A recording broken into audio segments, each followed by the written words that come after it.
आप लोग कैसे हो? I hope that you all are doing well. मैं अपनी लाइफ के बारे में एक स्टोरी बताना चाहती थी और मैं बहुत दिन से सोच रही थी कि मैं आपको ये स्टोरी बताऊंगी। तो बहुत सारे लोग मुझसे ये पूछते हैं कि एयर हॉस्टेस बनने के लिए करना क्या होता है, एयर हॉस्टेस क्या शादी कर सकती है, क्या एयर हॉस्टेस बच्चा होने के बाद भी जॉब कर सकती है। तो इन सारे सवालों के मैं जवाब दूंगी अभी आपको, और आपको बहुत सारे वीडियोस मिल जाएंगे जिस पे आपको इन सभी चीज़ों के जवाब होंगे। बट मैं चाहती हूँ कि मैं अपने पर्सनल एक्सपीरियंस से आपको ये सारी चीज़ें बताऊँ। तो मैं बिहार से हूँ और वो बहुत छोटा टाउन है जहाँ पे लड़कियों को निकलना ही अलाउड नहीं है। वहाँ पे मेरे पेरेंट्स ने मुझे इस जॉब के लिए सपोर्ट किया। I am very grateful and thankful to them. मेरे भाई बहनों ने भी मुझे बहुत सपोर्ट किया इन चीज़ों में।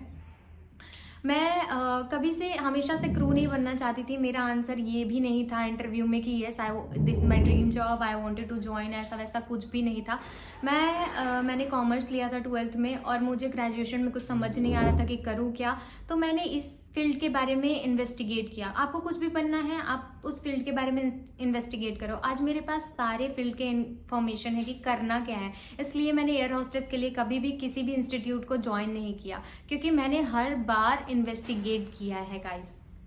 मैं आप लोगों को बताना चाहती हूँ कि जो भी लड़कियाँ 1-1.5 लाख जाकर बर्बाद कर रही हैं, बर्बाद in the sense you can develop your personality by your self. मैंने किया है, तो इसलिए मैं बोल रही हूँ कि आप लोग वो पैसों को वेस्ट मत करो, क्योंकि आपको उस इंस्टीट्यूट में जाने के बाद आपको तुरंत एयर होस्टेस नहीं बनाएंगे। क्योंकि उनको कंपनी ने नहीं बोला है कि आप अपने इधर लड़कियों को ट्रेन करो और हम आपको उनको कैबिन क्रू बना देंगे, ठीक है। तो आप हमेशा वॉक इन इंटरव्यू दो, और वॉक इन इंटरव्यू देने के बाद अगर आपको थोड़ी भी इंग्लिश आती है ना, प्लीज़ गो अहेड एंड आप इंटरव्यू दे दो। ज़्यादा से ज़्यादा क्या होगा, रिजेक्शन होगा। एक बार होगा, 2 बार होगा, तीसरी बार में तो सिलेक्ट हो जाओगे ना, क्योंकि कुछ ना कुछ तो उस टाइम तक सीख लोगे, अपने आप को डेवलप कर लोगे, या फिर आपको एक्सपीरियंस हो जाएगा। और एक्सपीरियंस जितना सिखाता ना उतना कोई कभी नहीं सिखा सकता आपको। और जो जो इंस्टीट्यूट में सिखाते हैं आपको यहाँ पे सिलेक्शन के बाद ट्रेनिंग सेंटर पे वही चीज़ें सिखाई जाएगी। तो आप पहले से वो सारी चीज़ें सीख कर करोगे क्या? ट्रू। तो मैं जब भी एयर हॉस्टेस बनना चाहती थी तो मेरे पास कोई भी गाइडलाइन नहीं था, और कुछ भी कोई भी समझदारी वगैरह कोई भी नहीं दिखा रहा था कि तुझे ये करना चाहिए, तुझे वो करना चाहिए। 4 लोग मुझे आकर बोलते ही थे कि तू काली है, तू दिखती कैसी है, तू बनेगी air hostess. Because I was so thin, I was too ugly that time, कि मुझे खुद ही में ही लगता था कि क्या सच में लोग सच बोल रहे हैं, क्या मैं सच में कुछ नहीं बन सकती। क्या हुआ मेरे साथ, मैंने फर्स्ट टाइम इंटरव्यू का फॉर्म भरा था और वो वॉक इन था कलकत्ता के लिए। मेरे पापा के पास टाइम नहीं था, हेंस वो बहुत सपोर्टिव है, उनके पास टाइम नहीं था, मुझे लेकर वो नहीं जा पाए। क्योंकि मेरे भाई का एडमिशन कराना था, वो भी बहुत, मेरे पापा बहुत ज़्यादा ही स्ट्रगल कर रहे थे, तो मैंने भी फोर्स नहीं किया।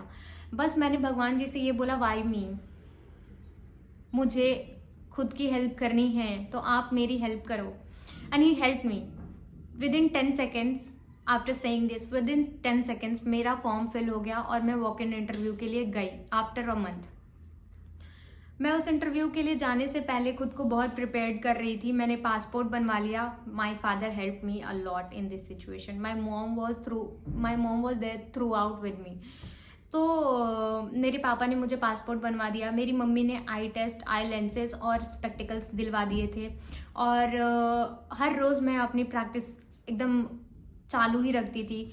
तो जब भी वो वेन्यू का दिन आया जहाँ मुझे पहुँचना था 10 बजे, मैं सुबह उठी 4 बजे, क्योंकि मुझे लेंसेज लगाने नहीं आते थे। मैंने 4 घंटे लिए और लेंसेज लगाए। सुबह लास्ट में मैं बोल रही हूँ, भगवान जी नहीं हुआ ना, नहीं जाना मुझे इंटरव्यू पे। 4 घंटे हो गए। लिटरली मेरे पापा ने अपने हाथ में लेंस रख के और मेरी आंखों को ऐसे करके ऐसे डाला था, तभी भी नहीं लग रहा था वो। तभी बहुत लास्ट में जाके लग गया और मैं 10 बजे वेन्यू पे पहुंच गई, जहाँ पे मेरी मम्मी सुबह से 10 बजे से मेरे लिए भूखी प्यासी वेट कर रही थी।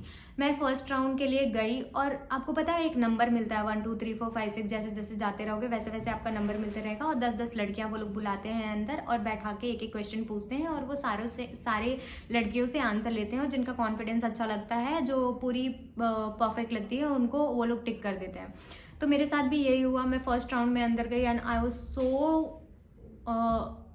Was feeling so nervous that time. जैसे ही मैं अंदर गई ना हॉल के, I felt like I am the only one जो सिलेक्ट होने वाली है। और मैं गई, मैं सामने बैठी, मैंने आँख में आँख मिलाया और मैंने अपना आंसर विद कॉन्फिडेंस दिया। मेरी इंग्लिश उतनी अच्छी थी भी नहीं उस टाइम पे जितनी अभी थोड़ी बहुत हो गई है, क्योंकि मैं बिहार में रहती थी, वहाँ कोई इतना फोकस नहीं करता उन सभी चीज़ों पे।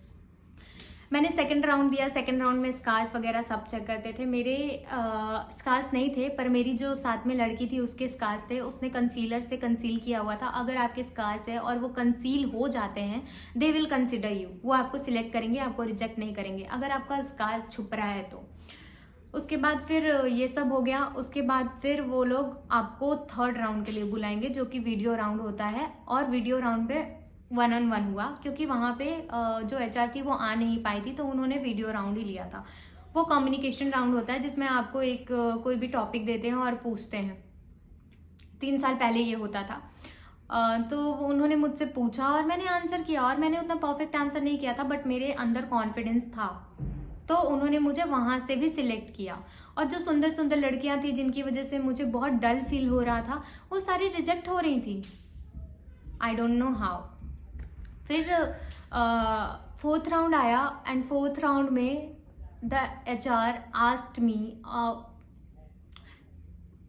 टू से, बहुत इमोशनल क्वेश्चन ही आस्क्ड मी कि हाउ वाज योर डे।